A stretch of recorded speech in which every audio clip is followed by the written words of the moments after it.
Ողջույն 24-ի եթերում հետագիծն է եւ ես Նարեկ Գալստյանն ու այսօր ես իմ ստուդիայում հյուրընկալել եմ Սթենֆորդի համալսարանի դոկտոր քաղաքագետ Արթուր Խաչիկյանին։ Պարոն Խաչիկյան, ողջունում եմ եւ շնորհակալ եմ շատ հրավերս ընդունելու համար։ Պարոն Խաչիկյան, առաջին թեման, որ կուզեի անդրադառնալ, անշուշտ դա այդքան էլ ներքաղաքական չի, ինչի մասին ես եւ դուք սովոր ենք խոսել եւ արտաքին քաղաքական չի, ինչի մասին ես սկսել ենք խոսել, բայց համենայն դեպս Արցախի խնդրից եւ ցեղասպանության մասին սկանդալային հայտարարություններից հետո Արցախի խնդիրը այսպես ամբողջապես զրոյացնելուց եւ ցեղասպանության մասին սկանդալային հայտարարություններից հետո Հայաստանի իշխանությունները կարծես նոր քարոզչական գիծ են որդեգրել, այն էլ ռևիզիայի ենթարկել այլևս համաշխարհային պատմություն, այսինքն տեղական պատմությունով մենք այլևս չենք բավարարվում եւ այլևս խոսում են մեծ հայերենական պատերազմի մասին, մեծ հայերենական պատերազմում ընդհանրապես նացիզմի դերակատարության, գերմանական ծրագրերի մասին, որոնք իբր թե պետք է ստեղծեին մեծ Հայաստան, ինչպես հանրային հեռուստաընկերությունում վերջին անգամ հայտարարվեց։ Ինչի համար է այս ամեն ինչը արվում, ինչ եք դուք այստեղ տեսնում եւ սա ընդհանրապես քննարկում է պատմությունը ճիշտ հասկանալու համար, թե կա ներքաղաքական եւ արտաքին քաղաքական որոշակի ծրագիր ձեզ։ Դե եթե թույլ տաք սկսենք քաղաքականից, որովհետեւ գիտեք պատմությունը որ մտնենք կարող է դուրս չգանք, ինչ անպայման էր հաղթանակի օրը, այս հաղթանակի օրից հետո այսպիսի բան ասել, այն է Մայիսին հենց հաղթանակի օրը։ Հենց հաղթանակի օրն է, ես կարծում եմ մի օր հետո էր։ Ինչ անպայման էր այդ օրը հանրային հեռուստատեսությամբ ամբողջ հանրապետությունով այսպիսի բան ասել։ Դեռ չխոսանք դա ճիշտ է թե չէ։ Դուք ինչ եք անում։ Դուք լրացուցիչ ձևով վիրավորում եք Ռուսաստանին, այսինքն ինչ եք դրանից շահում։ Այդ Մոսկվայում այդ մռութով նստելը քիչ էր, նենց տպավորություններ ոնց որ փող էին տվել, որ մենք այնտեղ գնանք նստենք, մեր զինվորներն էլ չանցան, այսինքն դա էլ էր վիրավորական, այդ քիչ էր, հիմա մենք կհասնենք, դրան կհասնենք։ Դրանից էլ։ Հետո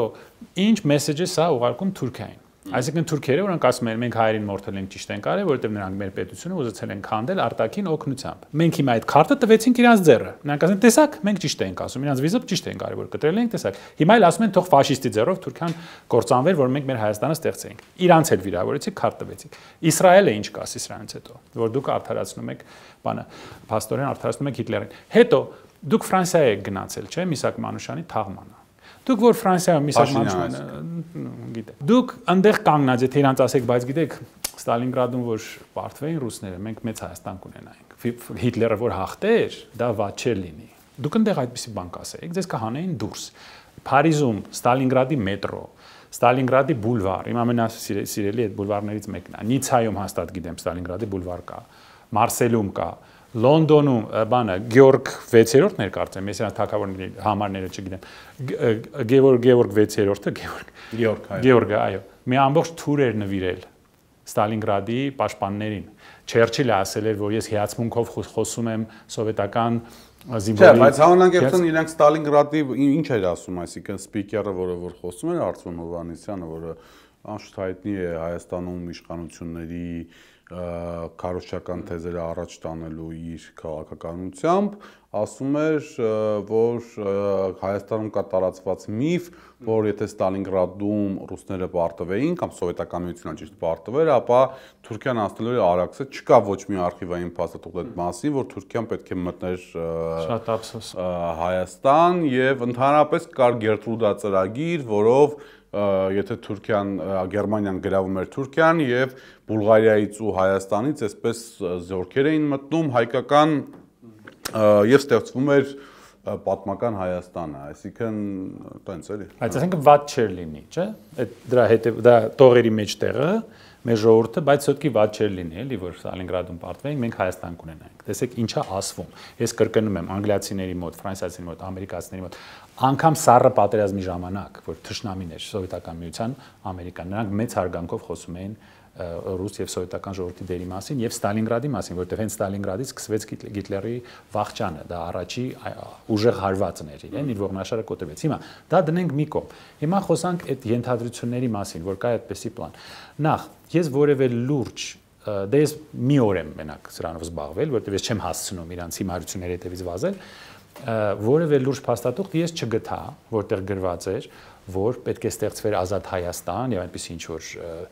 պատմական փաստաթղթեր կային օրինակ Բերլինում, այդպիսի բան չկար։ Կար երկու պլան հարձակման, էդ էլ կասեմ ու կանցնենք ավելի սիստեմատիկ խոսակցության։ 40 թվականին Հիտլերյան Գերմանիայի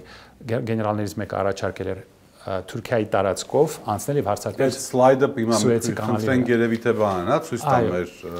այսինքն դա առաջի պլանն է 40 թվականի եւ երկրորդը, սա երկրորդն է, նայեք, հունիսի 11 1941 թիվ, այսինքն 10 օր է մնացել, 11 օր է մնացել հարձակմանը, այստեղ գրված է, որ հայերեն թարգմանությունը այստեղ էլ կարամ նայեմ, ուրեմն դիրեկտիվա համար 32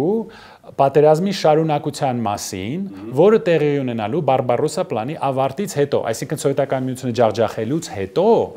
լինելու է սա, ինչ է լինելու, կետ 2, ուրեմն, որպեսի հարված հասցնել Բրիտանիայի դիրքերին արևելյան միջերկրական ծովում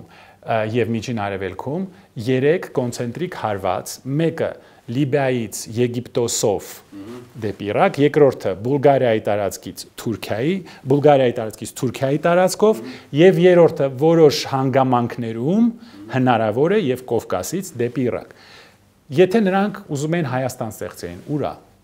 Սա Հիտլերի կողմից ստորագրված դիրեկտիվայի համար 32, որտեղ ասվում է, այո, մենք Թուրքիայի տարածքով պատերազմից հետո հնարավոր է որ հարձակվենք Իրաքի վրա, իրենց պետք է Իրաքի նավթը։ Հիմա հետ քաշվելու, այսինքն ստեղ եթե նա այդպիսի բան որոշածներ չկա ստեղ Հայաստանի մասին ոչինչ, որևէ լուրջ փաստաթուղթ չկա։ Հիմա Հիտլերյան Գերմանիան ուզում էր Թուրքիային ամեն ձևով, Թուրքիան չեզոք էր, պաշտոնապես չեզոք էր, բայց սկզբից պրոանգլիական չեզոքություն ուներ, հետո Ֆրանսիայի անկումից հետո 40 թվականի եւ Բալկանների ներխուժումից հետո արդեն սկսեց հետ քաշվել Անգլիայից պրոգերմանական, որտեղ նրանք մեր պես չեն, նրանք հետևում են ով է ուժեղ, ինչպես են ուժերը փոխվում եւ իրենց շահերը ինչ են պահանջում։ Նրանք դրանից հետո 41 թվականին պրոգերմանական ավելի դիր գրավեցին եւ ինչ էին ասում, նրանք սպասում էին հնարավորությանը, որ նախ շատ վախենում էին ֆաշիստական Գերմանիայից մի կողմից, մյուս կողմից սովետական միությունից, որտեղ ֆաշիստական Գերմանիան, Իտալիան նվաճեց Ալբանիան, դրանից հետո Բուլղարիան, այո, Բուլղարիան էր պրոֆաշիստական, Ռումինիան պրոֆաշիստական, Հունգարիան, Ալբանիան, Իտալիան ներխուժեց, հետո Իտալիան ներխուժեց Հունաստան։ Այսինքն պրոֆաշիստական բլոկը մոտենում էր արդեն Թուրքիայի սահմանների վրա, այո։ Եվ նրանք վախենում են գերմանական այդ վտանգից, մյուս կողմից էլ սովետական վտանգից։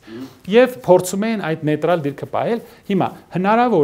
հնարավոր չէ, մենք գիտենք, որ ջանքեր են գործադրվել առաջինը սիրաշահել թուրքերին, գերմանացիները իրենց խոստանում էին այդ պանտուրքիստական պլանները իրականացնել, փորձում էին իրենց հետաքրքրել այդ Կովկասի եւ Միջին Ասիայի հարցով եւ թուրքերը իրենց հերթին հառաչ են տանում այդ հարցը, մենք կարող ենք օգնել, բայց մենք պաշտոնապես պետք է նեյտրալ մնանք։ Ի վերջո Գերմանիան բարկացավ, որ ուղղակիորեն Թուրքիան չէր ուզում մտնել պատերազմի մեջ, բայց գերմանացիների ձեռքով ուզում էր այդ տարածքները ստանալ։ Թուրքերը բազմաթիվ բաներ էին, այդ թվում նաեւ խրոմ էին ստանում Թուրքիայից, այո, խրոմը շատ կարևոր է։ Շատ կարևոր է եւ ամեն անգամ ոչ միայն սովետական միությունը, այլ անգամ բրիտանացիները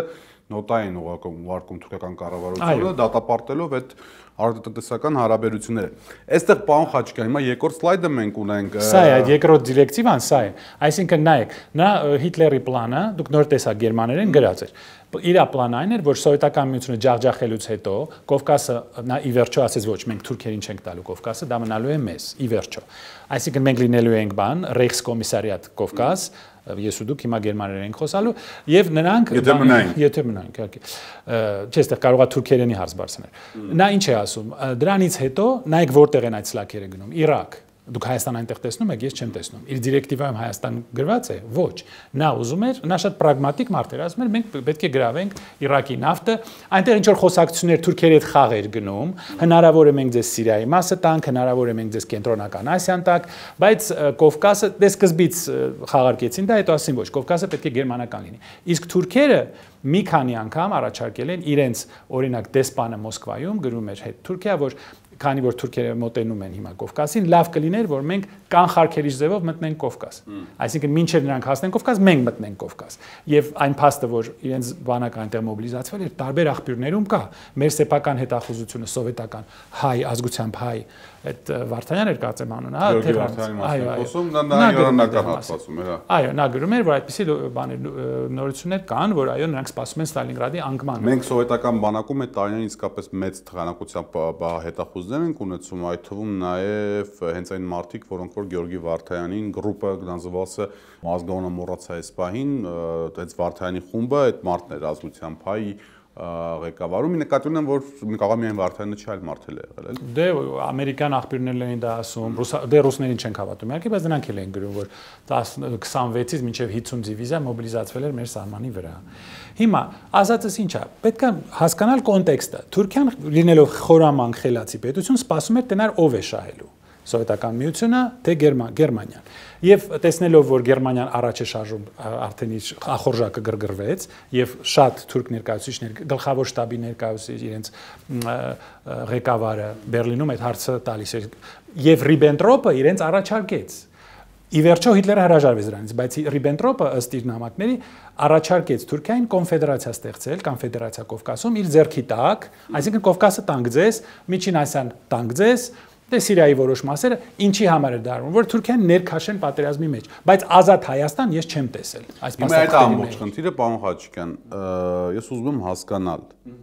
Հայաստանում վերջին 1 շաբաթվա ընթացքում հանրային հեռուստաընկերությամբ, խոսքս չի վերաբերվում մարգինալ ինչ-որ եւ այլ, հանրային հեռուստաընկերությամբ ռևիզիայի ենթարկվում մեծ հայրենական պատերազմի կամ երկրորդ աշխարհամարտի պատմությունը։ Առաջին անգամ, ուրեմն հանրային հեռուստաընկերությամբ հրավիրվեց մի պատմաբան, որը հայտարարեց, որ առանց Լենդ-լիզի խորհրդային միությունը հաղթանակի չէր կարող հասնել, երկրորդ անգամ եկավ մեր նշած անձնավորությունը, ում դուք հիմա այս սլայդերով պատասխանում եք, որը ասաց, որ Ստալինգրադի ճակատամարտով Թուրքիայի մուտքը Հայաստան միֆ էր, եւ երրորդ անգամ 3 քննարկում էր կատարվում այդ հայրենականի մասին եւ կրկին ռևիզիա էր ենթարկվում։ Այսպիսի տրենդ, որպես այդպիսին հետ սովետական երկրներում կա Պրիբալտիկայում, որը հայտնի էր հակառուսական այսպես ծայրահեղ մոտեցումներով, Ուկրաինայում, որ տեսնում ենք հիմա ինչ իրավիճակում է գտնվում, եւ Սաակաշվիլիի ժամանակ Վրաստանում կար նմանատիպ տրենդ։ Ես սրա քաղաքական իմաստն եմ ուզում հասկանալ։ Դե շատ պարզ է, եւս մեկ հաղթանակ մեզանից խլել, մեր պապերի հաղթանակը մեզանից խլել, ասել որ դա վատ էր։ Մեր կապերը Ռուսաստանի հետ էլ ավելի խզել, այն թեզը, որ այո, մեծ հայրենական պատերազմում Հայաստանն էլ էր վտանգի տակ, դա ասել, որ դա ճիշտ չէ, որ մեր հաղթանակը մեզ պետք չէր, որ եթե մենք հանձնվեինք արևմուտքին, ավելի լավ կլիներ, Գերմանիան համարելով արևմուտք, չնայած այնտեղ 2 արևմուտք կար, այսինքն էլի ամեն ինչ որ մենք գիտենք մեր պատմության մասին, մեզանից խլել է ցեղասպանությունը, որ խլում են, Արարատը խլում են, դուք զարմանում եք, եւս մեկ հաղթանակ, այսինքն այդ եռատոնը դառնա 0 տոն, մենք ընդհանրապես տոն չունենանք, եւ համարենք, որ ճիշտ կլինի, մենք ավելի լավ է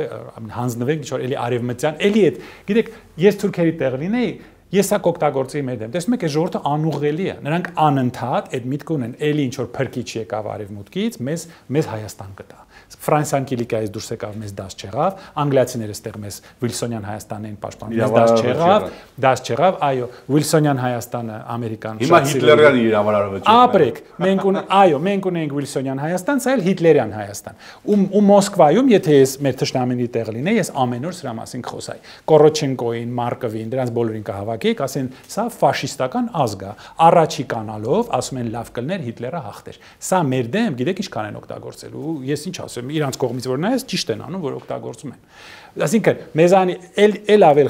ավելի ձևով խզել մեր հարաբերությունները Ռուսաստանի հետ, այդ բոլոր մեր պատմական հիշողությունը մեզանից խլել, ասել որ դե հիմա կհանձնվենք մեզ էլ։ Իսկ միգուցե ուզում ենք ցույց տալ, որ ժամանակ մենք եղել ենք Ռուսաստանի, այսպես խնդիրներ ենք ունեցել։ Առաջին աշխարհամարտում հայ ժողովուրդը իր քաղաքական առաջնորդությամբ այսպես Արևմտա Հայաստանից հայացքը ուղղեց դեպի ռուսաց կայսրություն, դե հիմնական ռուսաց կայսրություն, Ղրիմյան հայրիկի այդ թղթեշերեպի հայտի պատմություններից հետո երկրորդը մեծ հայրենական պատերազմի ժամանակ 300,000 հայ գնաց զոհվեց на фронтах Великой Отечественной войны, դա ոչ մի առարկայական իմաստ չտվեց, Ղարաբաղի հարցում էր հույսը կապեցինք ռուսների հետ, Ղարաբաղում այսօր ոչ մի հայ չի ապրում, ուստի եւ հայ ժողովուրդը պետք է ռուսների հետ ոչ մի հույս չկապի եւ հայացք ուղի դեպի արևմուտք, այդ արևմուտքը կարծիքի նաեւ Թուրքիայից իդեպ։ Այսինքն Վիլսոնյան Հայաստանը մեզ դաս չեղավ, որ մենք հավատացինք նրանց եւ թշնամի դառանք Ռուսաստանի հետ։ Կիլիկիայի պատմությունը մեզ դաս չեղավ, Անգլիայի դուրս գալ այստեղից, էլի մեզ խոստում տալ դուրս գալ, էդ էլ դաս չեղավ։ Ստեղ կապ չունի ինչ որ երկրի հետ։ Եթե դուք էլի հավատում եք պատրանքների, ինչ որ պատմությունների, ցանկացած երկրի մասին, ինչ որ հեքիաթների, միշտ վերջը սենց ալնելու։ Իսկ թուրքերը նրանք հեքիաթներին չեն հավատում։ Նրանք ռեալ նայում են թե ինչ ուժերի բաշխում կա։ Իհարկե, դուք պետք է ինչ որ նշանակություն ունենաք այդ երկրի համար։ Եվ այդ երկրի շահերը կարող է փոխվել։ Ռուսաստանը ջախջախվել էր բոլշևիկյան հեղափոխության հետևանքում, ֆրոնտ չկար։ Ռուսները հետ քաշվեցին, որովհետև բանակ չկար։ Եթե դուք մեղադրում եք ինչ-որ բանում, դուք բացատրեք, որ բոլշևիկյան հեղափոխության հետևանքով, իսկ Բրեստ-Լիտովսկի մասին չեն խոսում, չէ՞, որ Ռուսաստանը Բելոռուսիայի, Ուկրաինայի կեսը զիջել էր, որովհետև ուժ չուներ պահելու։ Այսինքն դուք մեղադրում եք մի բանում, որ նրանք չէին կարող անել։ Եթե մեղադրում եք, մեղադրեք, որ գնացին Քեմալական Թուրքիայի հետ պայմանագիր կնքեցին, այո, մեղադրեք, դա մեծ սխալ էր եւ նրանք տեսան հետևանքը։ Բայց դուք էլ դարակ իրաց թշնամին։ Դուք էլ էլի հավատացիք Անգլիային, Ֆրանսիային, Ամերիկային, որ ձեզ կտան Վիլսոնյան Հայաստան։ Չնայած այն ժամանակ ունեիք առաջարկ պահել Ղարսի շրջանը, պահել Արարատը, պահել Նախիջևանը եւ Ղարաբաղ, բայց դուք դրանից հրաժարվեցիք։ Մեր թշնամին ոչ Ամերիկան է, ոչ Ֆրանսիան է, ոչ Ռուսաստանն է, մեր խելքն է մեր թշնամին, որ մենք անընդհատ այս կիսապատմական, կիսաէմոցիոնալ, կիսահեքիաթային այս խոսակցություններն ենք վարում։ Կա դիսցիպլինա, միջազգային հարաբերությունների պատմություն։ Գնացեք կրթություն ստացեք, հետո ինչքան ուզում եք խոսեք։ Դուք կհասկանաք, թե ինչպես է այս համակարգը աշխատում։ Ուղղակի պետք է ռեալ մտածել։ Ես չեմ ասում, որ վաղը Ռուսաստանից սպիտակ ձիու վրա էլի փրկիչ կգա։ Ես այդպես բան ասել եմ երբևիցե։ Ոչ մի կողմից էլ չի գա։ Դուք պետք է մտածել սովորեք եւ ճիշտ գնահատեք իրավիճակը ձեր շուրջը։ Եթե դե եւ հետո Ռուսաստանի վրա հույս չունենք, այո, միշտ պետք չէ Ռուսաստանի վրա հույս դնել, պետք է սեփական պոտենցիալ ունենալ։ Ֆրանսիայի վրա հույս դրեցինք, Կիլիկիան կորցրեցինք։ Ամերիկայի վրա հույս դրեցինք, Արևմտյան Հայաստանը ընդհանրապես գնաց եւ Արևելյան Հայաստանի մասը կորցրեցինք։ Հիմա ձեր աչքի առաջ Թուրքիան կազմակերպեց պատերազմը Ղարաբաղում 5000 տղա մահացավ, Ղարաբաղը կորցրեցին։ Դրանից առաջ Կիլիկիան կորցրեցինք, Արևմտյան, այսինքն մենք չենք հասկանում ոչինչ, թե նրանք ինչ են ուզում։ 40-ական թվականներին նույն բանը Թուրքիան ուզում էր մտնել Կովկաս, ստեղծել պանտուրանական պետություն, որի մեջ հայերը բան են, unwanted, մենք պետք չենք, մենք այնտեղ պետք չենք։ Իրանց պլանները չեն փոխվում։ Սասունը մեզ դաս չեղավ, Զեյթունը մեզ դաս չեղավ, Մուշը, Էրզրումը, Վանը մեզ դաս չեղավ, հիմա Ստեփանակերտն էլ մեզ դաս չեղավ։ Գուցե մենք արժանի ենք, որ մեր գլուխը կտրեն, որովհետև մենք երևի գլուխ չունենք։ Ծանր գնահատականներ են։ Պարոն Խաչիկյան, լավ, այդ ամեն ինչի հետ միանձերց Հայաստանում ռևիզիային ենթարկում մեծ հայերենական պատերազմը, բայց այդ ռևիզիայի ենթարկող իշխանության ղեկավար Նիկոլ Փաշինյանը այցելում է Մոսկվա, մասնակցում է կամ դիտում է Շքերթը, չի մասնակցում Շքերթը, դիտում է Շքերթը, ու այստեղ երկու հանգամանք կա, երեք հանգամանք կա, որ ուշադրության արժանի է։ Հանգամանք համար 1, այդպես էլ Պուտինի հետ երկկողմանի հանդիպում տեղի չի ունենում, ինչի մասին չեմ կարող ասել ուղիղ տեսքով, բայց որոշակի ակնարկներ պրոիշխանական շրջանակները անում էին։ Սա 1։ Երկրորդը, մենք վերջիվերջո մեծ հայերենական պատերազմի հաղթանակած ժողովուրդների ժառանգներ ենք։ Ու անկախ նրանից թե այսօրվա հայ-ռուսական հարաբերությունները ինչպիսի վիճակում են, ցանկացած հայ մարդու համար հաղթողների շարքում հայ զինվորի մարշով քայլելը որոշակի դրական էմոցիաներ կարող էր առաջացնել, մանավանդ այս ծեծված իրականությունը, որում մենք ապրում ենք։ Սրանից է մեզ զրկեցին, եւ երրորդը դեմոնստրատիվ անգամ Սի Ցզինփինը եւ մնացած լիդերները այդ Գեորգիևյան ժապավենը կապել էին, հիմա խնդրեմ մեր աչքի առջևերում է, միակ մարդը, որ չէր կապել կարծես թե, ես թե չխամի նաեւ Ղազախստանի նախագահը ոնց որ չկա, բայց թե նա կաղակոստյումի տակ է, պիջակի տակ է, մեր վարչապետն էր։ Իմաստը ո՞րն է, այսինքն է որ գնացել եմ Մոսկվա, ավելի լավ է չգնար, բայց այն որ տենց էլի նայեք, ավելի լավ է չգնար, քանի որ իր երեսի արտահայտությունը, ես այդ ժապավենը չնկատեցի, դուք նկատեցիք, բայց այդ աչքերի արտահայտությունը այնպիսի տպավորություն է, որ իրան փող են տվել, որ նա այնտեղ նստի, նա չէր ուզում այնտեղ լինել, երևում էր, իր ամենը պահվածքից դեմքից երևում էր, նա այնտեղ չէր ուզում լինել, կամ մի գնա, կամ եթե գնում ես, գոնե ձև արա, որ ուզում ես այնտեղ լինել։ Ախր դիվանագիտությունը մենք երբ ենք սովորելու, ես չգիտեմ, թուրքերից պետք է սովորենք, նրանք շատ խորամանկ, շատ խելացի ազգ են։ Կամ պետք է չգնար, կամ գոնե այնպես իրեն պահեր, որ ակնհայտ չներ, որ նա այնտեղ չի ուզում լինի։ Եվ ես չեմ հասկանում այս հարաբերությունները Ռուսաստանի հետ։ Եթե դուք կարող եք Ռուսաստանից կտրվել լրիվ բոլոր կապերը խզել, խզեք։ Նայենք ոնց է, նա չի կարող, նա գիտի որ չի կարող։ Ստեղ որ գազի գինը 3 անգամ աճի, մթերքի գինը 3 անգամ աճի, նա չի մնա իշխանության, գիտի։ Եթե ուզում ես, փոքվի, դուրս արի բանից,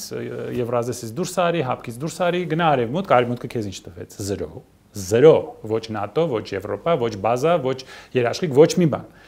Այսինքն եթե այսպես հարաբերություններ ես, դե գիտեք, այդ ոնց որ մարդը կնոջ հետ անընդհատ կռիվ անեն, բայց չբաժանվեն։ Կամ բաժանվեք, եթե չեք կարող հանգիստ ապրել։ Կամ մի հատ հանդարտվեք, բարիշեք, իրար հետ մեկին չեք անում։ Մենք անընդհատ կռվում ենք ու չենք բաժանվում։ Ու գնում ենք Փարիզում, Տալինում, մեր սիրուհու հետ ման են գալիս, հետո հետ են գալիս։ Տենց բան դե որոշ բանով պարագայում ես համաձայն չեմ, որտեղ սիրո պարագայում կոնկրետ օգուտ կա, որոշակի առումով։ Դե թեմայով երևի շարունակենք, բայց գնում ենք պարագայում օգուտը չեմ տեսնում։ Ես քաղաքական սիրո մասին եմ խոսում։ Դուք գնում եք մուրի հետ հանդիպում եք, արևմուտքի հետ շուրի մուրի եք անում, գնում եք Պրագա, հետո վերադառնում եք ստեղ ու ոչ մի տեղից չեք փոխվում, որոշումներ չեք ընդունում։ Սա լուրջ չէ։ Սա լուրջ չէ։ Որոշեք ձեր քաղաքականությունը ինչ է։ Ռուսաստանը վիրավորելով, Ռուսաստանի հետ հարաբերությունները ավելի վատացնելով, մի հատ ցույց տվեք դուք ինչ շահեցիք։ Եթե ձեզ ՆԱՏՕ-ն ասեր, լավ, հիմա վաղը ստեղ ՆԱՏՕ-ի բազալին են։ Ուկրաինացիների օրինակը մեզ դաս չեղավ։ Զելենսկու աչքերը հիշում եք, երբ որ երկու կողմից գոռում էին իր վրա Վենսը ու Տրամպը։ Նա ասում էր, բայց դուք մեզ ՆԱՏՕ եք խոստացել, ասում են ոչ մի ՆԱՏՕ։ Ասում է, բա Ամերիկայի զորքերը չէ։ Բա երաշխիք տալու եք, ասում են չէ։ Բա 1 միլիոն ուկրաինացի ինչու սպանել տվեցիք։ Պատասխան չի։ Ես Զելենսկիին հասկանում եմ։ Ես այդ մոմենտ իր տեղը ված զգացի ինձ։ Մի ամբողջ ազգ խաբեցիք։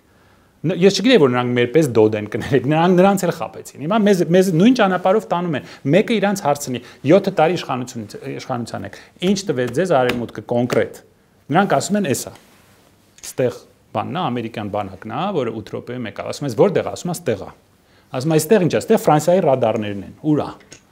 Այստեղ Ցեզարներն են, այստեղ 8 րոպեում հասավ ամերիկյան բանակը, ՆԱՏՕ-ի բազա է այստեղ, այստեղ աննախադեպ ասում ես ուր է, ասում ես ստեղ է։ Ստեղ է, հա, ասում ես պետք է հիպնոզ անես մարդուն, որ նա հավատա, բայց 7 տարի դուք տեսնում եք, որ ոչինչ չի գալի։ Մի բան, որը գալիս է, դա այն գրանտերն են, 3.3 միլիարդ դոլար, որը մտել է Հայաստան USAID-ից կամ ընդհանրապես ամերիկյան USAID-ին կհավատանք, կհասկանանք,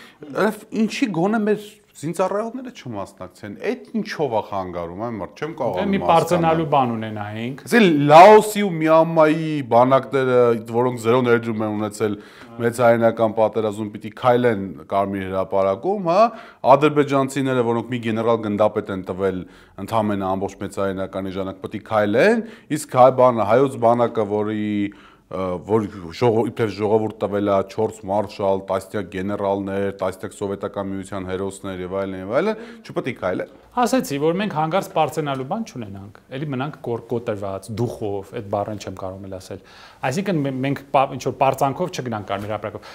Ախր դիվանագիտությունը արվեստ է։ Չերչիլը դուք լավ գիտեք պատմություն։ Երբ որ Գերմանիան հարձակվեց սովետական միության վրա, նա ասաց մենք պետք է օգնենք ռուսներին, ասին դուք ձեր սաղ կյանքը քննադատել եք Ռուսաստանը, ասում է եթե Հիտլերը ներխուժ էր դժոխք, ես առնվազն դրական ձևով կխոսայի սատանայի մասին։ Նա շատ գեղեցիկ ձևով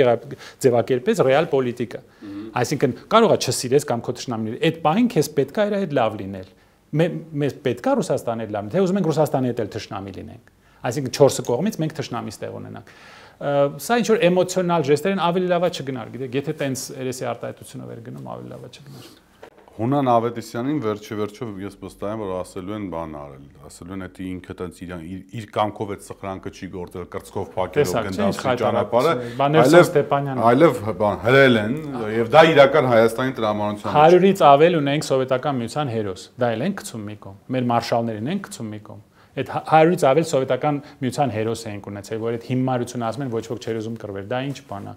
Լավ, հասկանում ենք դոլարը քաղցր է, բայց մի ինչ որ չափ կա, չէ, դոլարներ ուտելով մի կետի պետք է հասնեք, որ ասեք ամոթ է, էլի, sense բաներ անելը, առաջի կանալով մեր։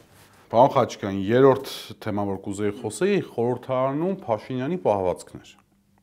Անկեղծորեն ինձ համար շատ անհասկանալի էր այն բուրըն ռեակցիան եւ այն էմոցիաները, որ նա ցույց տվեց կոռուպցիայի մասին, པարզ հարց տալուց հետո։ Հայաստան խորհրդարան խմբակցության պատգամավոր Աննա Գրիգորյանը իր հերթական անգամ իր անիֆի մասին հարցներ տալիս, կոռուպցիայի մասին հարցներ տալիս, ընդ որում Եթե հաշվի առնենք, թե 2010-ական թվականներին Փաշինյանը ինչպիսի շեշտադրումներով էր հարց տալիս, ապա Տիկին Գրիգորյանի հարցած շեշտադրումները, այսպես ասենք, չափից ավելի էթիկայի մեջ եւ չափից ավելի անմեղ էին ի տարբերություն Փաշինյանի այս ժամանակվա հայտարարությունների։ Ինչ է սա նշանակում, ինչի է իշխանությունը եւ Փաշինյանը այսպիսի վերաբերմունք ցույց տալիս, այսպիսի էմոցիաներ, ծեծ հրահրում, կռիվ հրահրում, հայտարարում, որ ժողովուրդ ուզում է, որ բանը, ձեզ KGB-ի պատվալում ԱԱԾ պատվալում փտացնեն, վախեցնում է, որ այդ թեմայից էլ չխոսան, վախեցնում է, որ մարդիկ այդ թեմայից էլ չխոսան, որովհետև դա իրանց ամենաթույլ կետն է, նախ սա որևէ ընդհանուր բան պարլամենտի հետ չունի, ես համաչում եմ։ Բոլոր պարլամենտում իրար ծեծում են, ոչ sense եւ դա իր ամենաթույլ կետն է, դուք ճիշտ ասեք, իր խոստումների ամենակարևոր խոստումը ժողովրդին թալան, դղյակներ, չէ՞, ու թալան եղել է, դղյակներ եղել են։ Նա ամենաթույլ կետին խփեց, հիմա էլ իր թույլ կետին են խփում, որովհետեւ պարզվեց, որ այդ կոռուպցիան շարունակվում է, օլիգարխների մեծ մացը տենց էլ մնաց, այդ միլիարդները մենք չտեսանք, որ հետ պետք է գար,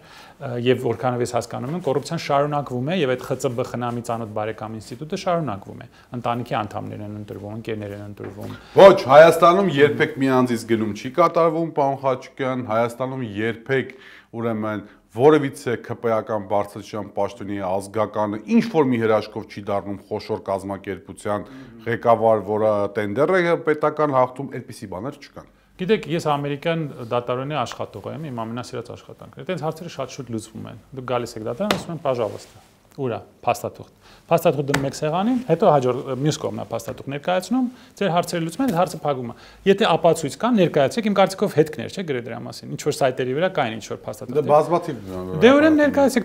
թող պատասխանեն։ Եթե փաստաթուղթեր կան։ Ասում են քննություն է ընթանում։ Հա, այդ քննությունը քանի տարի է ընթանալու։ Բայց այն ժամանակ խոսում էին, հիշում եք ինչի մասին, այդ 50% անոթների մասին, որոնց մենք չտեսանք, իդեպ այդ հայտնի անձը հեղափոխությունից հետո զանգտվեց, որ ժողովրդի ուրախությունը կիսի։ Այդպիսի պատմություն կար։ Չտեսանք ոչ այդ 50%-ը, ոչ այդ կղզիները չտեսանք, ոչ այդ միլիարդները տեսանք, այդ իհարկե խախտումներ եղել են, բայց տեսեք ոնց էր ուռճացված։ Իսկ հիմա որ իրենց հարցում ես, բա դուք, բա այն կատաղում են եւ այսպես իրենց պահում են։ Եվ գիտեք, առաջինը դա վախեցնելն է, երկրորդը դա ուղղակի տեսել է, որ տապավել է, ամեն հարցով տապալվել է։ Եվ չի ուզում դա ընդունել։ Հոգեբանական վիճակը ես դրա կարող եմ հասկանալ, որովհետև նա տեսա, որ ամեն ինչ տապալվեց, ոչինչ չստացավ արևմուտքից, ստիպված գնաց Մոսկվա, ժողովուրդն էլ արդեն տեսնում եք, որ դժգոհությունը շատ բարձր է, տեսնում են, որ ամեն հարցով խաբվեցին եւ նա ասելու բան չունի, ինչ պետք է անի, պետք է գորգորա։ Սա հոգեբանության տեսակետից հեշտ բացատրվող երևույթ է։ Լավ, պարոն Խաչիկյան, ուրիշ մի հանգամանք, որ ինձ համար նորից կրկին շատ անհասկանալի է կամ հնգուցե հասկանալի է ձեր համար։ Իհարկե Փաշինյանը մի կողմից ընտրություններից առաջ վերջոշու նախընտրական տարի ենք մտնում կամ մոտենում են ընտրությունները, մի տարի է մոտավորապես մնացել, ինքը դոզան բարձրացնում է, ասում է հայ ժողովուրդ ուզում է, որ բոլորին բռնեն, փակեն, ծեծեն, թալանը, բանը եւ այլն եւ այլն։ Դրա հետ միասին հիմա կա ներընդդիմադիր պոլեմիկա, իմպիչմենտ գնալու, չգնալու թեմայով, կարծես թե այս նախաձեռնությունը արդեն որոշակի առարկայական գործողություններ է իրականացնում, կարող է սա տրիգեր հանդիսանալ, որ ժողովուրդը հավաքվի ու ասի enough is enough։ Հնարավոր է։ Ես կողմ եմ, որ ցանկացած ձևով փոփոխություններ լինեն, այս մարդիկ հեռացվեն։ Եթե ռեալ շանս կա impeachment-ով դա անել, ես կողմ եմ։ Բոլորս էլ կօգնենք, որքանով կարողանանք։ Եթե կարելի է ձայները ստանալ, միաժամանակ ինչ որ փողոցային պայքարի ամփուլ լինի, եւ կօգնենք, կմասնակցենք։ Ցանկացած ձևով թող դա արվի, որտեղ մենք մինչեւ 26 թիվ կարող է չքաշենք, եթե ասենց շարունակվի։ Չգիտես վաղը նա ինչ է զիջելու Սյունիքում, էլի Մուրի հետ խոսում է հեռախոսով, այնտեղ ինչա քննարկվում, մեզ ոչ ոք չի ասելու։ 300,000 ադրբեջանցիները քանի գյուղ ենք մենք դատարկելու իրանց համար ոչ ոք չգիտի։ Եթե դուք 5,000 մարդ հաշվեք, դա 60 գյուղ է։ Այդ որ ինչի՞ պիտի դարակենք չէ։ Եթե բայց որտեղ են նրանք ապրելու։ Բայց ով ասում են գալու են։ Բայց չի, նա հաջորդ պահանջը բանն է, 300,000 ադրբեջանցիների գալն է։ Իսկ նա որ պահանջին է ոչ ասել։ Նա որ պահանջին է ասել ոչ։ Այդ կորիդորն էլ է լինելու, որտեղ սենց որ գնա, դա էլ է լինելու, գորգորա էլի կան է իրանց ասածը։ Այսինքն մենք պետք է հասկանանք, սրանք եթե չհեռանան, Հայաստան չի լինելու եւ այս փոփոխությունները անհրաժեշտ են։ Եթե impeachment-ը կարող է հաջողվել, ես կողմ եմ, եթե կարելի է եւ փողոցի միջոցով դա անել, իսկ ընտրություններով կարելի է թե չէ, ես համոզված եմ, որ խախտումներ են լինելու, մարդկանց ծեծել է լինելու, էլի ցուցակներով մարդ բերելը, մեքենայով մարդ բերելն է լինելու, լույս անջատել է լինելու,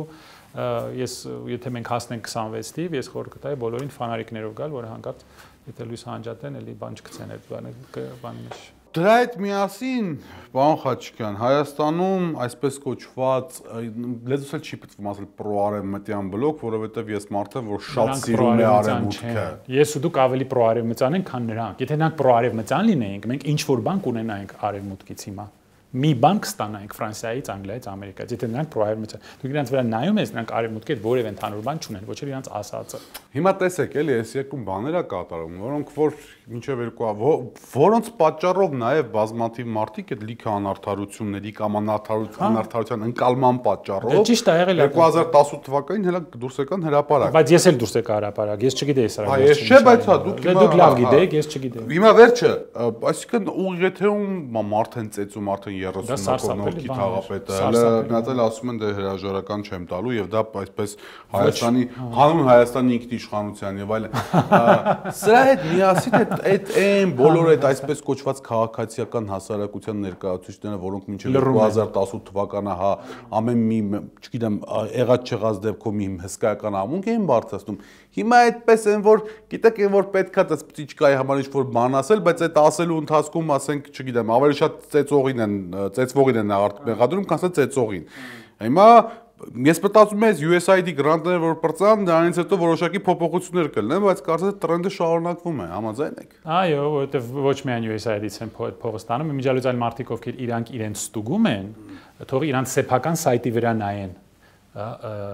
1180 մարդ տրեյնինգ է անցել վերջի մի քանի տարվա ընթացքում Հայաստանից։ Այո, 360 թե 380 ժուրնալիստ, 50 մեդիա հարթակ, ու նրանք իրանց սեփական սայթի վրա դա կախել են, այսինքն դուք որ հայլու հետ խոսում եք, ինքներդ ձեզ ստուգում եք, մի հատ գնացեք ձեր սայթի հետ խոսացեք, այնտեղ ամեն ինչ գրած է։ Այդ մեկ։ Երկրորդը իհարկե այդ փողը ստացվում էր ոչ միայն ոչ թե դեմոկրատիայի համար, այլ իրենց քաղաքական շահերը պաշտպանելու համար։ Ես ու դուք ավելի ընդհանուր բան ունենք արևմտյան մշակույթի հետ, Ֆրանսիայի հետ, Անգլիայի հետ, Ամերիկայի հետ, քան սրանք։ Սրանք вообще բան չունեն, պատկերացում չունեն, նրանք դոլար են սիրում, ոչ թե արևմուտք։ Հետո այդ մարդ ծեծել, այս խայտարակ բան էր, ես Լոնդոնում էի, իմ հեռախոսով նայում էի, տեսա որ կողքից sense մարդիկ նայում են, չեն հասկանում սա որտեղ է։ Ես հասկացա, որ ամաչում են, որ այս չադում ինչ որ խոժանական կենտրոնական Աֆրիկյան Հանրապետությունը։ Հա, Քուչի բազար են ասում, այդ էր մեր պարլամենտը, ես ասում եի Ռազբիրատ դարավ Քուչի բազար։ Որևէ արևմտյան նորմեր հարգող հասարակության մեջ սա չէր լինի, այդ մարդը նույն րոպեին կձերբակալվեր 12 հոգին, թե 15 հոգով հասել են, դա էլ չէ, շատ տղամարդավարի։ Իրանց բոլորին կձերբակալեն, կտանեն նույն րոպեին։ Եթե նրանք Ամերիկայում ասպիսի բան անեին, ես ուրիշ տեղել եմ ասել, մեկը մյուսի ձեռը բռնել էր իմ համասարանում, որտեղից չեմ գնացել։ Ձեռը մեկը sense բռնել էր, նույն րոպեին աշխատանքից հանեց։ Դա կատակ չի, դուք մատով չեք կարա մարդուն կպնեք։ Դուք տեսեք ինչա կատարում, են էլ ժուրնալիստի դեմ, բլոգերի։ Որտեղ են այդ բանը ազատության պաշտպանները, ժուրնալիստների ազատության։ Կամ այն մինի երկու հաղորդավարին, որ իմ հետ խոսացին ինտերվյուից հետո պոլով քաշտալով տարան։ Դա է դեմոկրատիա։ Երբ որ ամեն օր մեզ վիրավորում են, իրենց վիրավորել չի կարելի։ Սա շատ ամոթալի է։ Ամերիկացիները ասում են money talks, փողը խոսում է։ Երբ որ դուք ստանում եք $20 միլիոն, $17 միլիոն, $30 միլիոն մի որոշ երկրից, դուք այդ երկրի դեմ չեք գնալու, չեք խոսալու։ Եվ այդ պատվերը դուք ստանալու եք։ Երբ որ պետք է խոսել դեմոկրատիայի մասին, երբ որ պետք է դուք ինձանից լավ կիմանաք։ Այդ որ Սիրիայում տերորիստ եկավ իշխանության, պաշտոնական պասպորտով տերորիստ, Ալ-Նուսրայի լիդերը, որը մարդու վիզա կտրել, ֆոտոներն է կա ինտերնետում ու գնում է անում Մակրոնի հետ։ Դրա մասին որևէ մեկը խոսացել է այստեղ։ Որևէ մեկը որ դուք Հայաստանում չէ, խոսում էին, բայց ինչ էին ասում։ Այսինքն ովքեր խոսել, Ֆրանսիայի պրեզիդենտը տերորիստ գլուխ կտրած սիրտ հանած տերորիստին ընդունում է համբուրվում է Փարիզում Ելիսեի պալասում։ Ես ավելի լավ է այս աշխարհից գնամ։ Ժողովուրդը ասում է աշխարհ ոնց են ասում կանգնի իշխնող կա։ Ոնց կարելի ասես բան։ Մի բան ասել են կամ Պաղեստինում շարունակվում է ցեղասպանությունը։ 60,000 մարդ են սպանել, մեծ մասը երեխա։ ՄԱԿ-ը մի 10 օր առաջ հրատարակել է զեկուցում, որ Իսրայելը դիտավորյալ սպանում է երեխաներին։ ՄԱԿ-ն է ասում, ԿԳԲ-ն չի ասում, իմ հիմնարկը չի ասում, ՄԱԿ-ն է ասում։ Հիմնարկը լավ։ Դե հա, ես գնացի վերապատրաստման վերջերս, հա, ՄԱԿ-ը ասում է Դուք ինչ որ բան ասում եք, ոչ մի բան, կամ այդ ձեր ասած կանալը տակից, այնց խորամանկ մարդ են բերում, Թուրքիայից մարդ են բերում, ասում այս այնինչ կատարվում է Պաղեստինում, ու խոդա անում, էլի չի ուզում ասի ինչա կա, մեզ էշի տեղադրեք ներ։ Այդ այնց գեղեցիկ էլեգանտ ձևով, որ դուք չեք խոսում ցեղասպանության մասին, տերորիստին իշխանության բերելու մասին, դուք եք դեմոկրատը։ դա ուղղակի զզվանք է։ Գիտեք, ես թուրքերին ավելի եմ հարգում։ Նրանք այդքան սուտ չեն խոսում։ Նրանք կոնկրետ ասում են, լավ, բայց դե ձեր վիզը կկտրենք։ Մի քիչ ավելի հասկանալի է։ Սրանք դեմոկրատիայից են խոսում, արևմուտքից են խոսում, մի ձայն չեն հանում, նայելով, թե ոնց են ժուրնալիստ ծեծում, մարդկանց երեսին թքում, զինվորների մայրերին պոլով քաշ տալի, դա ինչ էր։ Պարլամենտում բանը վիզիտ կկտրեմ ժեստեր են անում։ Սենց բան։ Չէ, կրթությունը կրթվել է նորաձև արշավի շրջանակներում, խորհրդարանում Հայաստանի վարչապետ Նիկոլ Փաշինյանը, որը վերջին մեկ շաբաթ առաջ կառավարության նիստում ասում էր, որ երեխաներին պետք է զերծ պահել հայոյանքից, որ պետք է տանը շատ գեղեցիկ խոսել, որպեսզի երեխան դաստիարակված մեծանա, ինչ ես իդեպ համաձայն եմ, հա։ Այդ տեսությունը, այդ կրթվել է նորաձև շրջանակներում, խորհրդարանի ընդդիմադիր պատգամավորներին կոչեց փաղաքշական համբալ դիմել Աձևով օրինակի համար։ Էլի այդ մարդը պետք է ինքը իր այդ խոսա, իր այդ ասածը ու իր արածը։ Մի հատ հիշին այն չէր ասում, ինչև իշխանության գալը ու հիմա։ Այնտեղ մի քանի մարդ կա, որ իրար հետ պետք է ծանոթանա, իրար չեն ճանաչում։ Մեկ անձի մեջ մի քանի մարդ։ Այո, դա կա multiple personality disorder, կա այդպիսի բան։ Ասում եք բայել, կրթություն։ Գիտեք, կրթություն տալու համար դուք պետք է կրթություն ունենաք։ Օրինակ ես որ հիմա գնամ ֆուտբոլի հավաքականի տրեներ դառնամ, մենք հաստատ լավ չենք ասում։ Մենք այսպես թե այնպես լավ տեղ չենք ասում, դուք էլ փորձեք, պարոն Խաչիկյան։ Չէ, ես մասնագետ չեմ, երիտասարդ ժամանակ մի քիչ խաղում։ Բայց ամեն մեկը պետք է իր կոմպետենցիան իմանա։ Ես ինչ կարող եմ, դուք ինչ կարող եք, ձեր օպերատորի տեղը ես չեմ կարող օրինակ սյոմկա կազմակերպել։ Դուք ինչից վերցրեցիք, որ դուք կարող եք կրթեք։ Դուք այդ կրթությունը պետք է ստանաք, չէ՞, ինչ որ տեղից, որ փոխանցեք։ Դուք առաջի կուրսից դուրս եք մնացել, կներեք, չեմ ուզում ցավալի բաների մասին խոսել, բայց ստիպում եք։ Դուք ո՞նց եք կրթելու, ինչ եք սովորացնելու մարդկանց։ Սելավի։ Սելավի։ Հայաստանը Հայաստանով, բայց աշխարհում կարևոր իրադարձություններ են կատարվում։ Զելենսկին հայտարարեց, որ պատրաստ է Թուրքիայում հանդիպել Պուտինի հետ։ Դեռ այս պահին մեր հաղորդումը գիշերն է հեռարձակվելու եթեր, մենք հիմա ձայնագրվում ենք, այս պահին դեռևս Կրեմլից պաշտոնական պատասխան չկա։ Բայց կարծես թե Միացյալ Նահանգներն էլ բավական ակտիվացել են ճնշումը, Թրամփի վերջին թվիտերն էս դրա մասին ցույց տալու, որ գնացեք եւ հանդիպեք, գնացեք եւ հանդիպեք։ Հավանականություն կա, որ այդ հանդիպումը կարող է տեղի ունենալ, այսպես ասեմ։ Սա ուկրաինական ճգնաժամի հանգուցալուծումը ձեզ կարող է լինել կամ առնվազն սառեցում ֆազա ինչ որ մի խոսքով որ չկրակեն։ Դա շատ կարևոր է եւ սա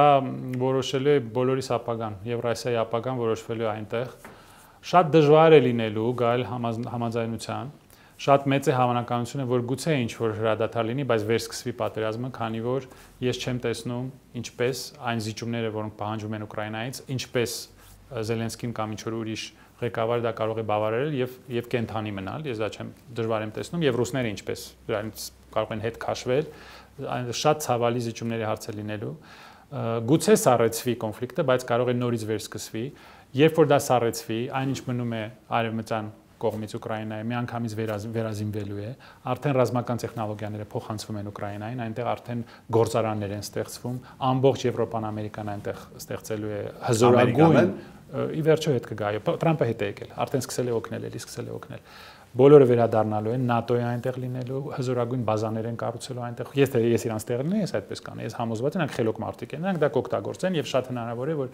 նոր պատերազմ բռնկվի շատ ավելի վտանգավոր, քանի որ Ուկրաինային հիմա մինչեւ ատամները զինելու են։ Հետո ՆԱՏՕ չմտնելու հարցը ոնց է լուծվելու, ես չգիտեմ, որտեղ էլի թուղթ ստորագրելով մենք տեսնում ենք, չէ՞, որ թուղթ ստորագրելով ոչինչ չի ստացվում։ Մենք էլ ենք թուղթ ստորագրել նոյեմբերի 9-ին, ոչինչ չստացվեց։ Մինսկն էլ էր թուղթ։ Ոնց են նրանք դա խոստանալու, ես չգիտեմ, նրանք դա խախտելու են հաստատ եւ դեմիլիտարիզացիա, դենացիֆիկացիա չի ստացվի։ Այսինքն ցավոք սրտի սա հաղթանակ չէր, ոչ Ռուսաստանի համար, ոչ Ուկրաինայի համար։ Երկու ժողովուրդն էլ տուժեցին, սարսափելի զոհեր տվեցին։ Այս հարցը պետք է խաղաղ ձևով։ Հա, դե տեսնենք։ Մինչև օրս, այո, մինչև օրս դեռ Ինչի որ ավարտեցինք էլի։ Հա, ես իհարկե կուզենայի որ կանգներ պատերազմը, որ երիտասարդները չմահանային, ամեն շաբաթ 2000 մարդ է մահանում, դա կատակ չի։ Այս հարցը կարելի էր եւ պետք էր դիվանագիտական ձևով լուծել։ Դուք հիշում եք, կար ՆԱՏՕ Ռուսաստան խորհուրդ, որտեղ կարելի էր հարցերը լուծել։ Օրինակ, երրակողմ պայմանագիր ստորագրել ՆԱՏՕ Ուկրաինա Ռուսաստան, որ ապահովում է Ուկրաինայի անվտանգությունը, տարածքը եւ ռուսախոս փոքրամասնությունների իրավունքները, այսինքն Մինսկի պես ինչ-որ դες պայմանագիր Եվ նաև երաշխավորում է Ուկրաինայում վտանգությունը, ասենք արևմուտքի կողմից, բայց որոշ սահմանափակումներ են լինելու, թե ինչ զինտեխնիկա կարող է տեղադրվել, որ բազաներ չլինեն Ուկրաինայում կամ հրթիռներ չլինեն Ուկրաինայում, դա շատ հեշտ լուծվող հարց էր։ Բայց ցավոք սրտի այդ կամքը չկար, որտեղ իրական նպատակը դա Ուկրաինային Ռուսաստանի հետ կռվածնելն էր եւ Ռուսաստանը թուլացնելն էր եւ այդ գինը մուծեցին մեր խեղճ ուկրաինացիները։ Այո։ Շնորհակալ եմ շատ։ Հրավերս ընդունելու հետաքրքիր զրույցի պարոն Խաչիկյան։ Իմ հյուրն էր քաղաքագետ Սթենֆորդի համալսարանի դոկտոր Արթուր Խաչիկյանը։